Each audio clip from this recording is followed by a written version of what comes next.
नमस्कार छात्रों, मैं विवेकानंद झा फिर से आपके समक्ष उपस्थित हूँ।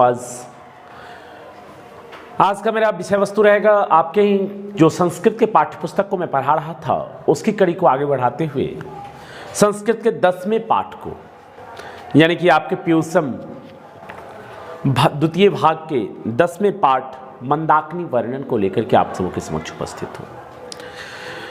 मैं उम्मीद करता हूँ कि इससे पहले जो कुछ मैंने आपको पढ़ाया वो आपके समझ में आया होगा और आपका ये channel the great learning point Sanskrit के साथ साथ अन्य विषय वस्तुओं को भी आपको पढ़ा रहा है और जो कुछ बचा हुआ है वो सब लगातार आपके समक्ष में लाता रहूँगा। ज़्यादा ना कहते हुए मैं आपके विषय वस्तु पर आता हूँ, सिर्फ मन लगाकर पढ़ते रहें। शुभकामनाएं हैं कि एग्ज़ाम में अच्छे से अच्छे मार्क्स प्राप्त करें, क्योंकि अब समय बहुत कम है, दिन बीतते समय नहीं लगता और सब बीत जाएगा। इसलिए अच्छी तैयारी करें और मन लगाकर पढ़ें। तो आज जो हमारा चैप्टर है यानी कि हमारा जो पाठ है वो है मंदाकिनी वर्णनम। मंदाकिनी एक नदी का नाम है, आप सुने होंगे। मंदाकिनी नदी चित्रकूट यानी छत्तीसगढ़ में ये चित्रकूट अभी पड़ता है वर्तमान समय, पहले तो मध्य प्रदेश में हुआ करता था, वहां बहती है। ये मंदाकिनी वर्णन का यथार्थ चित्रण महर्षि वाल्मीकि ने रामायण में किया है। रामायण वस्तुतः बच्चों, रामायण की रचयिता की जब चर्चा आती है तो उनके रचयिता होते हैं महर्षि वाल्मीकि, और रामचरितमानस की रचना की जब चर्चा होती है तो तुलसीदास होते हैं। यहां आज जो हमारा विषय वस्तु है 10 श्लोक लिए गए हैं वो वाल्मीकि रामायण से लिए गए हैं। वाल्मीकि रामायण के अयोध्या कांड से मैंने यहां लिखा है कि मंदाकिनी वर्णनम। ये ऑब्जेक्टिव क्वेश्चंस बनते हैं, इसलिए इसको गौर से हम लोग देखें और याद रखें। मंदाकिनी वर्णनम पाठ के रचयिता कौन है या कवि कौन है? संस्कृत में तो नहीं पूछा जाएगा, वैसे पूछा भी जाता है। तो मंदाकिनी वर्णनम पाठ से लेखक का कवि का रचयिता का कौन है? तो एक ही जवाब देंगे इन सारे क्वेश्चनों का हम, महर्षि वाल्मीकि। ऑप्शन में देख लीजिएगा जो भी आता है।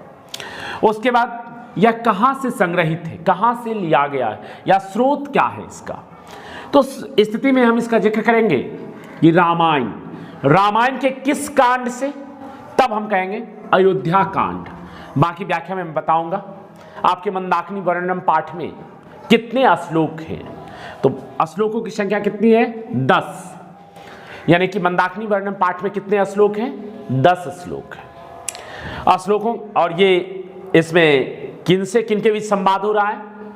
तो श्री राम सीता को संबोधित करते हुए मंदाकिनी का वर्णन करते हैं, मंदाकिनी नदी की सुंदरता को दिखाते हैं। सीता के कई पर्यायवाची नाम इसमें आए हैं, जैसे कि विशालाक्षी, मृगनयनी, सीता, कल्याणी, ये सब नाम सीता को संबोधित किया गया है, सीता के पर्याय नाम। ये सब कुछ मैं चैप्टर की व्याख्या करते हुए आपके समक्ष लाता हूं। अब इतना हम लोग क्वेश्चन समझ चुके होंगे कि रचयिता कौन है, तो महर्षि वाल्मीकि। कहां से लिया गया है, तो रामायण से। रामायण के किस कांड से? अयोध्या कांड से। मंदाकिनी वर्णनम पाठ में कितने श्लोक हैं? 10 श्लोक हैं। अब आप अपने चैप्टर को पलटें। पहले तो इसका जो प्रस्तुति है इसको पढ़ेंगे, उसके बाद अन्वय से हम लोग व्याख्या करेंगे।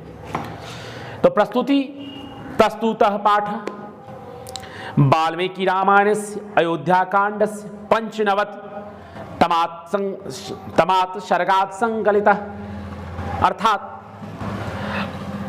आप लोग किताब को देखें या सुने, दोनों में ही फायदा होगा। प्रस्तुतः पाठ, प्रस्तुत पाठ वाल्मीकि रामायण के अयोध्या कांड के 95वां सर्ग से लिया गया है। यह पाठ कहां से लिया गया है? तो वाल्मीकि रामायण के अयोध्या कांड के 95वां सर्ग से लिया गया है। वनवास प्रसंगे रामः सीतया लक्ष्मणेन च सह चित्रकूटं प्राप्नोत्। अब रामायण से हम सभी परिचित हैं कि रामायण में राम सीता और लक्ष्मण वन को जाते हैं।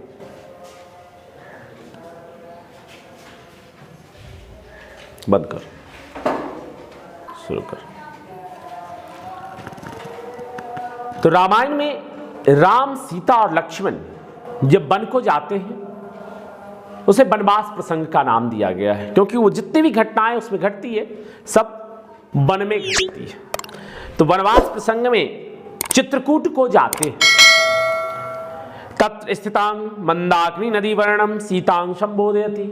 वहां स्थित मंदाकिनी नदी को दिखाकर सीता को संबोधित करते हैं, हे सीते, इस मंदाकिनी नदी की सुंदरता को देखो। एयं नदी प्राकृतिक रूपादानी संबलिता चित्तं हरति। यह नदी प्राकृतिक रूप से इतनी सुंदर है कि लोगों के मन का हरण करती है, लोगों के मन के चित्त का हरण करती है, अपनी सुंदरता से लोगों को आकृष्ट करती है। अस्यावर्ण कालिदासो रघुवंश महाकाव्ये करोति। इसका वर्णन सिर्फ वाल्मीकि ने नहीं, महर्षि वाल्मीकि ये कालिदास ने भी अपने रघुवंश महाकाव्य में किया है। कालिदास तो बहुत सारे ग्रंथों के प्रणेता हैं, भारत के शेक्सपियर कहे जाते हैं, लेकिन प्रमुख रूपेण 3 उनके जो ग्रंथ हैं, कुमार संभव, मेघदूत और रघुवंश महाकाव्य, अपने आप में सबसे उत्कृष्ट है। तो इस मंदाकिनी नदी का वर्णन उन्होंने अपने रघुवंश महाकाव्य में किया है। उसमें कोष्ठ में दिया गया आपके किताब में किस सर्ग में, तो त्रयोदश सर्ग यानी 13वें सर्ग में किया है।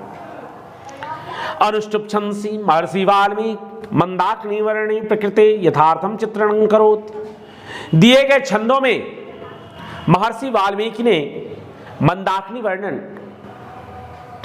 प्रकृति के यथार्थ चित्रण के रूप में किया है, कि प्रकृति की का वास्तविक चित्रण जो है उस रूप में किया है। अब इसकी प्रस्तावना तो समाप्त हुई, अब हम अन्वय की ओर चलेंगे। हमेशा अन्वय से आप लोगों को समझने में आसानी होगी, हमारे लिए तो कहीं कोई फर्क नहीं पड़ता, लेकिन आपको समझने में आसानी होगी। इसमें जो यहाँ दिया जाता है पुस्तकों में, ये जो जगह होता है लिखा होता है अन्वय, इसको हम लोग देखें तो हम जिस तरह से समझा रहे हैं आपको, एक एक शब्द का अर्थ लगेगा, और इसकी व्याख्या पूछे या इससे रिलेटेड क्वेश्चन पूछे हम आसानी से बना सकते हैं। कुछ लोगों का कहना था कि सर क्वेश्चन आंसर, तो क्वेश्चन आंसर पहले चैप्टर हमारा 4-5 और बचा है, सब खत्म हो जा रहा है, और उसके बाद क्वेश्चन आंसर भी मैं करूंगा जो इंपॉर्टेंट होगा। एक दिन में 4-5 चैप्टरों का ऑब्जेक्टिव क्वेश्चंस आपके समक्ष रखूंगा, फिर ग्रामर के बहुत सारे कंटेंट हैं और भी दूसरे सब्जेक्टों में भी देखना है। तो अब इसको देखते हैं हम। हे सीते, कुछ पहले श्लोक को देखिए। हे सीते, सीता को संबोधित करते हुए श्री राम कहते हैं, हे सीता, कुसुमयी उपसंपन्ना विचित्र पुलिनां हंस सारस सेविताम रम्यांग मंदाकिनी नदीम पश्य। हे सीता, फूलों की समीपता से संपन्न, कुसुम मतलब क्या होता है, फूल, उप मतलब समीप और संपन्ना मतलब समीपता। कहते हैं हे सीते, फूलों की समीपता से संपन्न, विचित्र पुलिनांग, विचित्र किनारों वाली, पुली मतलब होता है किनारा, विचित्र किनारों वाली, हंस सारस सेविताम, हंस और सारस पक्षियों के द्वारा सेवित, रम्यांग मंदाकिनी नदीम पश्य, रमणीय मंदाकिनी नदी को देखो। यानी एक लाइन में अगर हम पूरा अर्थ कहें, कहते हैं हे सीते, फूलों की समीपता से संपन्न, विचित्र किनारों वाली, हंस सारस पक्षियों से सेवित इस मंदाकिनी नदी को देखो। कोई दिक्कत नहीं होनी चाहिए मुझे, मेरे ख्याल से पहला श्लोक आप लोग का क्लियर हो गया होगा। अब दूसरा श्लोक है, हे सीतई नाना विधई तिरड़ुभई पुष्प फल द्रुमई सर्वतः वृताम राजंती राजराजस्य नलनी। कहते हे सीते, नाना विधई तिररुहै, विभिन्न विधियों से किनारों की इसकी जो संपन्नता सुंदरता है, पुष्प फल द्रुमयी, कहीं पुष्प से तो कहीं फलों से तो कहीं लताओं से जो सुसज्जित है इसका किनारा। सर्वतः वृतांग राजंती, ये हर जगह पर कैसा दिखाई दे रहा है? तो राज राजस्य नलिनी, कुबेर के सरोवर के समान। क्वेश्चन पूछा गया, याद रखिएगा। राज राजस्य, राज राज कुबेर का पर्याय नाम है। राज राज किसका पर्याय नाम है? कुबेर का। और नलिनी मतलब होता है सरोवर। तो कहते हैं वाल्मीकि कि नाना विधय तीर्ण है, विभिन्न प्रकार के किनारे जो रमणीय हैं। क्यों रमणीय हैं? तो पुष्प फल द्रुमयी, पुष्प फल और लताओं से सुशोभित है। ये सर्वतः हर जगह पर ऐसा सुंदर प्रतीत हो रहा है जैसे यह कुबेर का सरोवर है, यानी कुबेर के सरोवर के जैसे शोभायमान हो रहा है। समझ गए? इससे क्वेश्चन में रिलेटेड निकलेगा, लेकिन हम क्वेश्चन तो बाद में चैप्टर के बाद बात करेंगे। अभी हम दूसरे श्लोक पर हैं। तीसरा श्लोक, हे सीते संप्राप्तम मृगयुत पीतानि कलुसंभास रमणयानि तीर्थानि मेरन्ति संजयन्ति। कहते हे सीते संप्राप्त, इस समय मृगयुत पीतान, मृगाओं के समूह के द्वारा इसके जल को पिया गया है। कलुसंभास रमणयानि तीर्थानि मेरन्ति संजयन्ति, जिससे इसका जो जल है वह किसी रमणीय तीर्थ के समान प्रतीत हो रहा है। अब यहां पर एक लाइन में व्याख्या करना चाहूंगा कि रमणीय तीर्थ के समान क्यों प्रतीत हो रहा है। तीर्थ समझते हैं, जहां बहुत सारे लोग धर्म कर्म करने जाते हैं उसे हम तीर्थ कहते हैं। वहां पर जो नदी तालाब पोखरा जो भी होता है उसमें बहुत सारे लोग स्नान के लिए नीचे जाते हैं, तो उनके जल से पानी के नीचे का जो भूमि होता है, मिट्टी होता है, वह टूट टूट कर जल के ऊपरी सतह पर तैरने लगता है। पानी स्वच्छ नहीं होता है। ठीक उसी तरह यहां मृगाओं के समूह के द्वारा जो जल पिया गया है तो नीचे की मिट्टी जल के साथ ऊपर तैरने लगी है, जिससे जल स्वच्छ नहीं है, तो वह रमणीय तीर्थ के समान दिखाई दे रहा है। आगे कहते हैं, हे प्रिय काले जटाजिंदरा वलकुलोत्तर वासहृष्या तु मंदाकिनी नदीम अवगाहन्ते।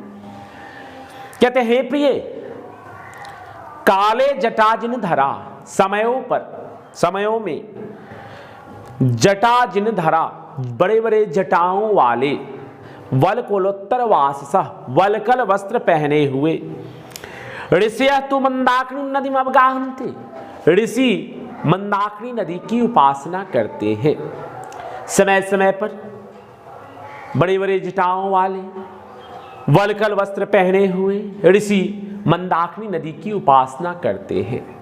अब आपको पूछा जाएगा कि मंदाकिनी नदी की उपासना कौन करते हैं? तो ऋषि। कैसे ऋषि? जटाओं वाले, वलकल वस्त्र पहनने वाले। वलकल वस्त्र किसको कहा जाता है बच्चों? तो वलकल वस्त्र कहा जाता है वृक्ष के पत्ते और छाल से निर्मित जो वस्त्र होते हैं उनको कहा जाता है वलकल वस्त्र। तो ये चौथा श्लोक था, आप लोग समझे होंगे मेरे ख्याल से। अब कहते हैं हे विशालाक्षी, विशाल अक्षी, विशाल मतलब वरा और अक्षी मतलब आंख। तो सीता की आंखें बड़ी बड़ी थी इसीलिए उनका नाम था विशालाक्षी। कहते हे बड़ी बड़ी आंखों वाली, एते परे संस्मृता मुनयः ऊर्ध्वाः नियमात् आदिष्टम् उपतिष्ठन्ते। कहते हे विशालाक्षी, एते परे संस्मृता मुनियः, यहां पर ये खड़े मुनि, ऊर्ध्वाः, हाथों को उठाकर, नियमात् आदित्यम उपतिष्ठन्ते, नियम पूर्वक आदित्य अर्थात सूरज की उपासना करते हैं। इसमें दोनों में दो चीज है कि मंदाकिनी नदी की उपासना कौन करते हैं? तो ऋषि। मंदाकिनी नदी की उपासना कौन करते हैं? ऋषि। और सूरज की उपासना कौन करते हैं? मुनि। यहां दोनों क्वेश्चन अलग अलग निकलेगा, लेकिन है दो क्वेश्चन, ठीक है। अब देखिए, हे विशालाक्षी नदीमभितः पुष्पपत्राणि सृदाद्भिः पादपैः मरुतोधुत शिखरैः पर्वतः प्रवृणीतेव। कहती है, राम कहते हैं हे विशालाक्षी, हे बड़ी बड़ी नैनों वाले, नदीमभितः, नदी के चारों ओर, पुष्पपत्राणि सृदाद्भिः पादपैः मरुतोधुत शिखरैः पर्वतः प्रवृणीतेव। पुष्प, पत्ते और फलों से आदि से जो सुसज्जित वृक्ष हैं नदी के दोनों ओर, वह पर्वत के शिखर के समान प्रतीत हो रहे हैं। कि नदी के दोनों किनारे पर में बड़े बड़े वृक्ष हैं जो पुष्प, पत्ते और फलों से पूर्ण हैं, जो ऊपरी सिरा में पर्वत के सिरे की ओर प्रतीत हो रहे हैं। हे विशालाक्षी क्वचित मणिनिका सुदां, क्वचित पुलिन सारणिम, क्वचित सिद्ध जनाकर्णा मुंदाकिनी नदीम पस। कहते हैं हे विशालाक्षी, क्वचित मणि का सुदांग, कुछ मणि के कुछ जो जल की बूंदें हैं, यानी जल है कहीं पर मणि के समान सुशोभित हो रही, मणि के समान चमक रही है। क्वचित पुलिन सारणिम, क्वचित कुछ सज्जन व्यक्तियों के जैसा किनारा जो है एकदम शांत है। कुछ सिद्ध जनाकर्णांग, कहीं लग रहा है कि सिद्ध लोगों के तेज जिस प्रकार निकलते हैं उस प्रकार मंदाकिनी से वो तेज निकल रहा है। इस नदी को देखो। हे तनुमध्य में, तनुमध्यमा भी सीता का पर्याय नाम। हे तनुमध्य में त्वंपस, कहते हैं हे तनुमध्य में तुम देखो। वायुनांग निदुर्तान वित्तान पुष्प संचयान अपरान पौप्लुयमान जलमध्यगान पस। कहते हैं तुम देखो, वायु के द्वारा उड़ा करके लाए गए इन पत्तों को देखो, फूलों को देखो जो मंदाकिनी नदी के ऊपर तैर रहे हैं। यह कितना सुंदर प्रतीत हो रहा है, इसे देखो। फिर कहते हैं कि हे कल्याणी पस, हे कल्याणी देखो। नदी मविता, नदी के चारों ओर देखो। वलकुल वत्स रथ जेवांग द्विजाच शुभांग निष्कुजंति तान अधियारोहन्ति। देखो इन किनारे में विभिन्न पक्षियों का समूह ऐसे कलरव कर रहा है जैसे वो आनंद में अपने समय को व्यतीत कर रहा। देखो इस मंदाकिनी नदी को देखो। हे सोवणे चित्रकूटस्य मंदाकिन्या च दर्शनम तव दर्शनात् च पूर्वसात् अधिकं मन्यते। कहते हे शोभने, मंदाकिनी के चित्रकूट का दर्शन जन्म स्थान के दर्शन से अधिक महत्व रखता है, इसलिए इस नदी को देखो। तो यह आपका 10वां श्लोक था। शब्दार्थ या तो समझ में मैंने करता ही गया, अगर जिसका समझ में ना आया हो यहां दिया गया है। अब इसके क्वेश्चंस की ओर हम चलते हैं, क्योंकि मुख्य रूपेण तो आपको जरूरत है क्वेश्चन का। तो सबसे पहला क्वेश्चन कहते हैं अस्मिन् पाठे का नदी वर्णिता अस्ति। इस पाठ में किस नदी का वर्णन किया गया है? तो जवाब क्या देंगे हम? मंदाकिनी। इस पाठ में किस नदी का वर्णन किया गया है? मंदाकिनी नदी का। दूसरा है मंदाकिनी कस्य नलिनी इव सर्वतः राजते। मंदाकिनी किसके सरोवर के समान हर जगह दिखाई देता है? तो राजराज यानी कुबेर, राजराज यानी कि इनका अर्थ क्या होता है? कुबेर। दोनों ऑप्शन में हो सकता है, मैंने उस समय भी जिक्र किया था कि मंदाकिनी किसके सरोवर के समान प्रतीत होता है? तो राजराज या कुबेर। तीसरा है मंदाकिनी नदीम के अवगाहन्ते। मंदाकिनी नदी की कौन उपासना करते हैं? तो ऋषय। कौन उपासना करते हैं? ऋषय। संस्कृत में या हिंदी में करेंगे तो हम ऋषि की चर्चा करेंगे, जो ऋषि। ठीक है। अगला क्वेश्चन है कि रामः मंदाकिनी नदीम कांग दर्शयति। राम मंदाकिनी नदी किसको दिखाते? तो सीता को। जाहिर सी बात है, मैंने तो इतना जिक्र किया। तो राम मंदाकिनी नदी किसको दिखा रहे हैं? सीता को। इसका जवाब मुनयः कम उपतिष्ठन्ते। मुनि किसकी उपासना करते हैं? तो मुनि सूर्य की उपासना करते हैं। मुनि किसकी उपासना करते हैं? सूर्य की। और ऋषि किसकी उपासना करते हैं? मंदाकिनी नदी की। इन दोनों का जिक्र मैं कर चुका था। तो यहां पर है कि मुनयः कप उपतिष्ठन्ते। मुनि किसकी उपासना करते हैं? तो सूर्य की उपासना करते हैं। मंदाकिनी वर्णनम कुतः संग्रहितम अस्ति। मंदाकिनी वर्णन कहां से लिया गया है? तो मंदाकिनी वर्णन कहां से लिया गया है? तो रामायण से लिया गया। कहां से लिया गया है? रामायण से। रामायण के किस कांड से? अयोध्या कांड से। कीदृशानि तीर्थानि रन्ति संजयन्ति। कैसे तीर्थ सुंदर प्रतीत होते हैं? तो जो ऋषियों के द्वारा उपासना किए जाते हैं, जो पवित्र होते। ये आपका क्वेश्चन था। अब लिखित की ओर भी एक बार देख लेते हैं हम। मंदाकिनी नदी कस्य पर्वतस्य निकटे प्रवहति। मंदाकिनी नदी किस पर्वत के निकट बहती है? तो इसका जवाब होगा चित्रकूट। कि क्या जवाब होगा? चित्रकूट। किस पर्वत के निकट बहती है? चित्रकूट पर्वत के निकट। यानी मंदाकिनी नदी किस पर्वत के निकट बहती है बच्चों? चित्रकूट पर्वत के निकट। कहां बहती है? चित्रकूट पर्वत। नृत्य इव कह प्रतिभात, नाचने के समान कौन प्रतीत होता है? तो वृक्ष, ऊंचे ऊंचे वृक्ष। क्या प्रतीत हो रहा है? वृक्ष। संप्राप्तम कई पीतानि जलानि कलुषितानि, इस समय किसके पीने से जल दूषित हो गए थे? तो हिरण के झुंड के द्वारा, यानी मृगाओं के समूह से। तो मृगाओं के समूह के द्वारा पीने से जल दूषित हो गए थे। ऊर्ध्वावह के संति, बाह उठाकर कौन खड़े हैं? तो मुनय। कौन खड़े हैं? मुनय, मुनि। विशालाक्षी थी कस्याकृते संबोधनम, विशालाक्षी, यह किसके लिए संबोधन दिया गया है? तो सीता के लिए। किसके लिए दिया गया है? सीता के लिए। जितने भी प्रिय नाम हैं सब सीता के लिए, चाहे तनु मध्यमा हो, कल्याणी हो, प्रिय हो, विशालाक्षी हो, सीता हो, सब एक ही सीता का पर्याय नाम। तो ये आपका चैप्टर था, प्रश्न उत्तर सहित मैंने व्याख्या कर दी। अगर ना समझ में आया हो, कहीं त्रुटि रह गई हो तो कमेंट बॉक्स में लिख दीजिएगा। आज के लिए धन्यवाद। फिर पुनः मिलते हैं अगले वीडियो के साथ। आप लोग चैनल सब्सक्राइब निश्चित कर लेंगे और दोस्तों को शेयर भी करेंगे, और कोई त्रुटि रहे तो हमें बताएंगे। ओके, धन्यवाद।